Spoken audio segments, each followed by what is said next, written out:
My name is Annalisa Wong, and my story is Internal Compasses. It's a short story, but it's not that short, so I'll be reading the end portion. And my dad will be reading the dialogue. It's set in Old Scotland, so sorry if your dad's Scottish accent.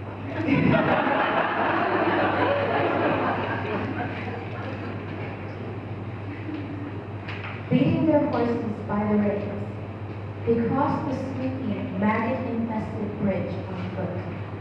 What happened next occurred so fast that none of them had time to think. On the other side, their shoes were splashed with crud and mud as they walked straight into a monstrous swamp. How lovely. They found themselves waist-deep in quicksand, or quick mud, that is. Where was the forest of the hunting grounds? Why, directly beyond the dark swamp trap. The three men pulled and pushed with all their might, while their horses snorted and flailed about. Alistair grabbed a hold of a branch from a black tree and hoisted himself up. Next, he dragged the other two men and three horses out of the ditch. He stumbled over a rock and hit the ground with a cry as his strength quite gave out from the owner's labor. Geoffrey gave a distressed whimper as his compass fell from his waist and plunged into the murky depths of the swamp. He was so distracted by his loss that he backed away hard into a black tree, shaking another branch from which a humming nest of angry wasps lodged. They stung two of the horses belonging to Geoffrey and Alice, which neighed wildly and took off in a gallop in the opposite direction, towards the long-roped bridge, scaring old Darrell half to death. Come back, you beasts! Alistair yelled at them, but to no avail. Duncan, who had fallen in a heap with the other two, lifted his head and scowled.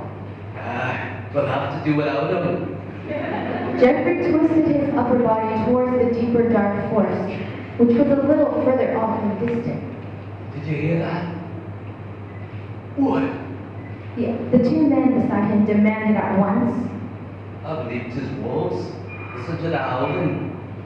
Sure enough, the haunting resonance of canine communication could be heard, possibly from a mile or two away. Sounds like they ain't a happy bunch, but methinks they headed our way. Oh, what do we do? The group sprang to their feet and piled onto the last remaining horse present.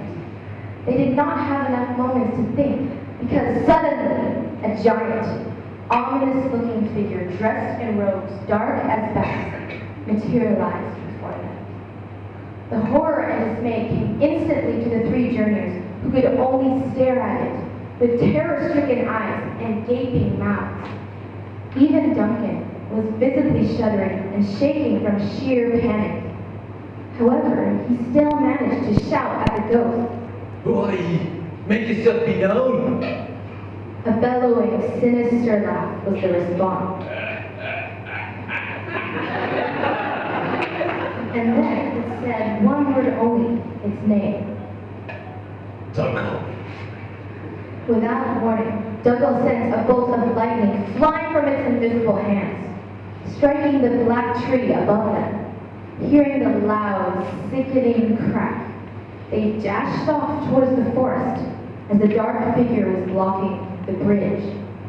Dougal chased after them, soaring through the skies, which thundered and squeezed rain from its overcast clouds. Duncan believed they had lost the ghost in the thickets of the forest. He pulled his horse to a stop and searched their surroundings. What was that, though? Oh no, fur heads appeared behind the bushes. The wolves? Aye, they snarled deviously and showed their shiny, sharpened teeth. Alistair threw the last chunk of deer's meat at them in hopes of thwarting the predators. The wolves devoured the meat in an instant and leaped towards the horse. Geoffrey batted at them with a stick, but a particularly fearsome one yanked at it and pulled him off the horse too. Geoffrey! Alistair lunged at him, yet missed his leg by a fraction. He drew his dagger, and stabbed the dark gray wolf in the heart. It detached its claws from its prey's trousers and landed on the ground with a yelp. However, the rest of the pack was gaining on the fallen man. Before they jumped on him, another wolf bit into the horse's leg, bringing the riders down as well. Just as the pack was about to reach them, Dougal reappeared and shocked the wolves with his lightning bolt. Alistair and Duncan were saved, but their bleeding horse and other unconscious companions were not. The two survivors cowered and held on to each other, awaiting their dreadful fate at the hands of the Grim Reaper ghost. Duncan's lip quivered as he spoke. We beg you, please, just make it quick. Dougal laughed his rumbling, vile laugh again. Nay, I do not wish for all of my victims to be dealt with in the same way. You did not listen to your internal compasses. You did not turn back when you were warned. Now you will be the only two men chosen to suffer from the pain that being alive brings. You will wander the earth and live imprisoned in your own guilt and torment. The last words of the dark stranger before he was gone were, Beware.